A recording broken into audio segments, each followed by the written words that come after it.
के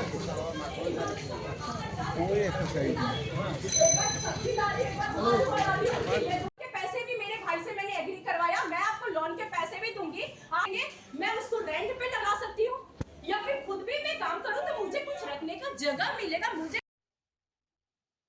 मेरा नाम विजय शर्मा है और आप एनी न्यूज का पूर्वोत्तर समाचार देख रहे हैं। एक महिला अपनी हक की लड़ाई की गुहार लगा रही है और वर्तमान में उपस्थित हूँ तिनसुकिया के चेंबर रोड। आप पीछे देख सकते हो महिला किस तरह से बिलबिला के रो रही है और अपनी हक की मांग कर रही है। क्या पूरा है मसला उनसे मैं हम बात करने की कोशिश करेंगे, क्योंकि अभी जैसे हमें जानकारी मिली एक महिला अपने हक की लड़ाई के लिए यहाँ पे एक दुकान में आई हुई है। क्या मांग करी है? एक विधवा महिला है और स्कूल की टीचर भी है, जहाँ तक हमें जानकारी मिली है। और हमसे सीधे जुड़ने की कोशिश करेंगे और उनसे बात करने की कोशिश करेंगे। पहले तो दीदी आप थोड़ा शांत हो जाइए।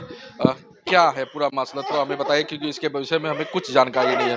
कुछ बता पाएंगे आप? अगर उस स्थिति में है बताने हैं तो आप बता सकते हैं आप।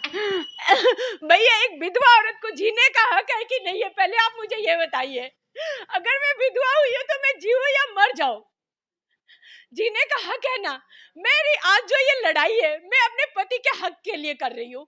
भैया 1.5 साल पहले इनकी डेथ हुई है, 2023 में इनकी डेथ हुई है नवंबर में।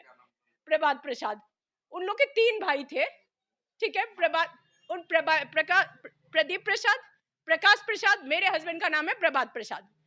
प्रकाश प्रसाद जी का जन्म 2021 में उनकी डेथ हो गई, ठीक है। उन लोगों के उनकी जब डेथ हुई तो हमारा बंटवारा, ये दुकान हो चुका था। ये मेरी दुकान है, ये रेंटेड शॉप है, ये एक दुकान है और उधर जो है वो पूरा हमारा रजिस्टर्ड शॉप है प्रसाद प्रयोजन के नाम से।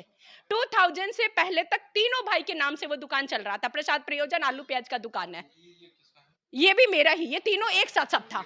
तो 2000 में मेरी बंटवारा हुई, उसमें मेरा ये दुकान मिला। और एक और, क्योंकि ये भाड़े का दुकान है, मुझे बड़े भैया ने खुशी खुशी, हमारा बंटवारा खुशी खुशी हुआ था, पीछे से एक दुकान दिया 13x26 का, कि उसमें आपका ये गोडाउन के काम आ जाएगा, क्योंकि ये दुकान छोटा है, या फिर जो भी है वो रजिस्टर्ड शॉप है, ये भाड़े का दुकान है। उस हिसाब से मुझे ये दोनों दुकान दिया गया।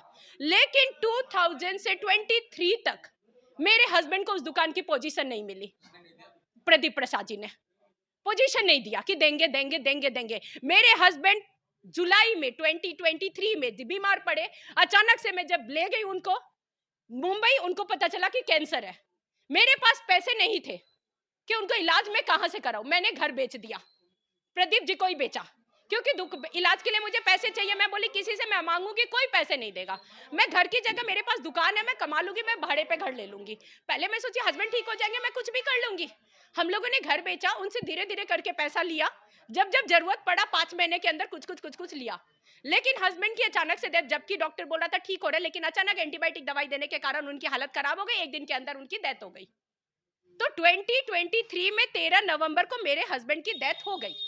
उसके बाद मेरे पास ना ही हाथ में पैसे, जो इन्होंने सेल किया, क्या लिया क्या नहीं दिया मुझे कुछ नहीं पता। कुछ मेरे मैनेजर जी को पता, कुछ उनको पता था। मैंने जितना छानबीन किया, जब इनकी मृत्यु हो गई यहाँ पर, इनका काम का पैसे कौन करेगा, पैसे कहाँ से आएंगे? अंधेरा में रखा गया, मुझे वो पोजीशन नहीं दिया गया। आप तो छोड़िए, 3 साल की बात भी मैं छोड़ देती हूँ, क्योंकि हस्बैंड नहीं है, मैं क्यों बोलूं, ठीक है। मेरा जब से पोजीशन हो रहा है हस्बैंड की मृत्यु के बाद, मैं हस्बैंड का हक के लिए 23 से आज 25 चल रहा है, मैं उससे पहले की बात नहीं करूंगी। मैं जब इनसे मांगी भैया जो मेरे हक का है आप मुझे दे दीजिए, वो क्यों नहीं दे रहे हैं। 1.5 साल आज हो गया, मैं उनसे बार बार हाथ जोड़ के बोल रही हूँ भैया जो मेरा है आप जैसे करना है वैसे करिए, मुझे दे दीजिए। बार बार बोलते उस दुकान पे लोन के पैसे हैं, ठीक है, लोन तीनों भाई ने लिया था, लेकिन बैंक का स्टेटमेंट मेरे मोबाइल में है, मैं आपको वो स्टेटमेंट भी दूंगी। उस स्टेटमेंट में लिखा हुआ है कि लोन के पैसे से तीनों भाई में प्रदीप प्रसाद जी ने अपना मॉर्गेज ले लिया है और दोनों भाई को फ्री किया गया है, प्रभात प्रसाद और प्रकाश प्रसाद को। फिर भी मैंने भैया से हाथ किया, भैया बड़े हो आप, मेरे हस्बैंड ने आपसे लिया है पैसे, आप अकेला कैसे भरपाई करोगे। मैंने अपने भैया को मनाया, मेरे गुवाहाटी जो पीहर रहते हैं, कि भैया आप लोग कैसे भी करके उनसे मुझे फ्री करा दो, जो लोन का अमाउंट होगा आप दे दीजिएगा और मुझे यहाँ से फ्री कराइए। मैं तिनसुकिया में पूरी अकेली हूँ, आज जितना मैं तेज बोल रही हूँ मेरे में औता नहीं है। अभी मैं मांग रही हूँ कि अभी मेरे इस दुकान में मैं जैसे भी काम कर रही हूँ, मेरा दुकान वो पीछे जो है उसका वो मुझे हैंड ओवर करे चाबी। वो जब तक बोलते हैं सॉल्यूशन होगा, जब तक उनका सॉल्यूशन नहीं होता वो चाबी मेरे हैंड ओवर करे। वो बोलते हम सॉल्यूशन, वो मुझे बोलते तुम आके दीवार तोड़ो, तुम तीनों आदमी को मिलाओ। मैं किसको किसको बुलाऊंगी, मैं औरत हूँ।